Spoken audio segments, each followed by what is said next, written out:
Welcome to Big Daddy's Story Time.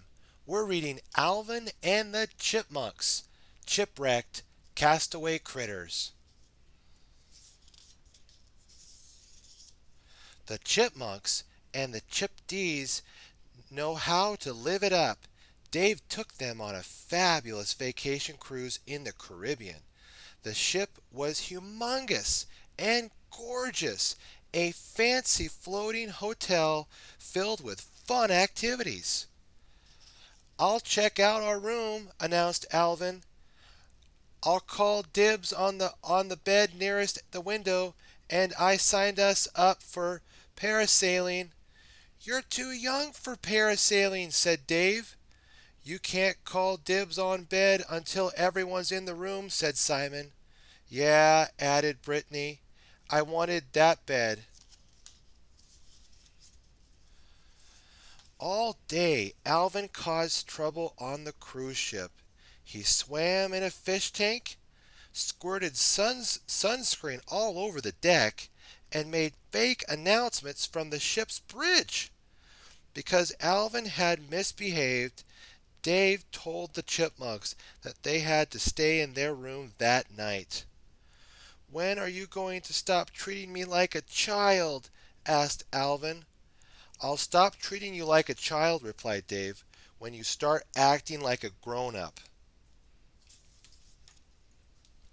The Chipdees came out of the bathroom singing. "Girls, not now," said Dave. "I have to get ready for dinner with the captain." "We're having dinner with the captain?" asked Brittany. "No, I am," said Dave. "I have to apologize for everything Alvin did." This is so not fair," complained Brittany. "I'm sure the captain was looking forward to dining with me." Simon stopped in Dave's room and helped him tie his bow tie.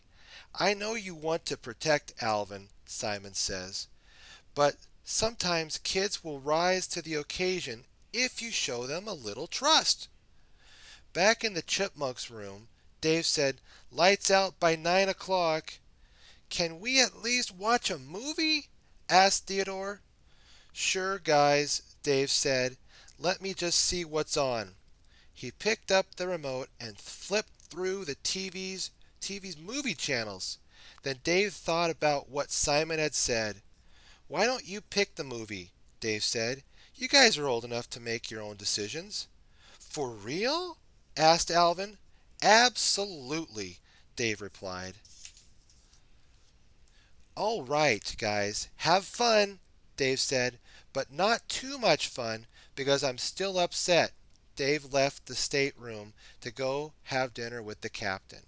As soon as he was gone, Alvin tore off his pajamas. He was wearing a fancy white dinner jacket underneath. "Hello, ladies," Alvin said with a smile. "Where are you going?" Simon asked Alvin. "To the casino," Alvin replied. "I'm feeling lucky." "No," Simon replied. Dave said we were old enough to make our own decisions," said Alvin. He headed out for the casino with Simon in close pursuit. With Simon and Alvin gone, Theodore started watching a scary movie. Brittany smiled at Janet and Eleanor. "Who's up for salsa night?" she asked. "I am," Janet replied.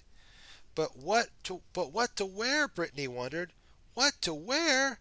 I know!" Eleanor exclaimed. She grabbed the gift basket in their room and pulled out candy and wrappers shaped like fruit.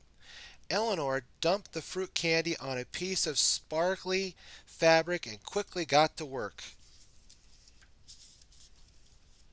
The Chipdees rushed to the cruise ship's nightclub in their new costumes. They had a great time shimmying on the dance floor. "I love these dresses, Ellie," Brittany said.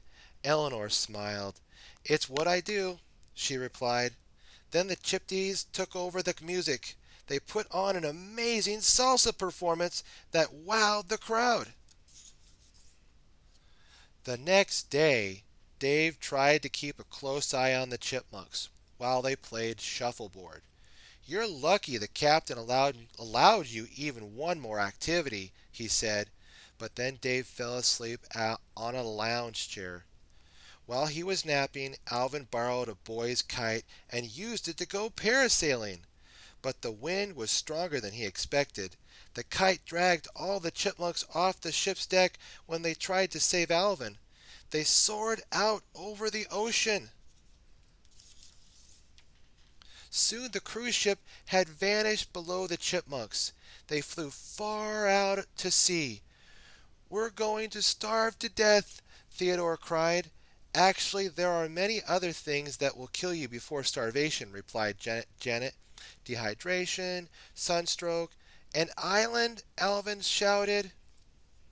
"No," Janet said, "an island won't kill us. In fact, it would be helpful. So if you see one, say something."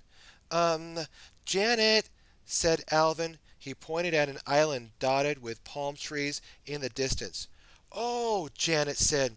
They landed the kite near the island and all swam ashore. On the island, the monks soon met Zoe. She was also stranded there. She seemed really nice until they found out she'd gone crazy from hunting for lost treasure. Meanwhile, as soon as Dave realized the chipmunks and the chipettes had gone overboard, he went straight after them. Alvin thought that Dave was glad he was gone, but really Dave was on his way to find them. What none of them knew was that the volcano on the island was about to erupt. Dave had to find the monks and get everyone off the island before the volcano blew up.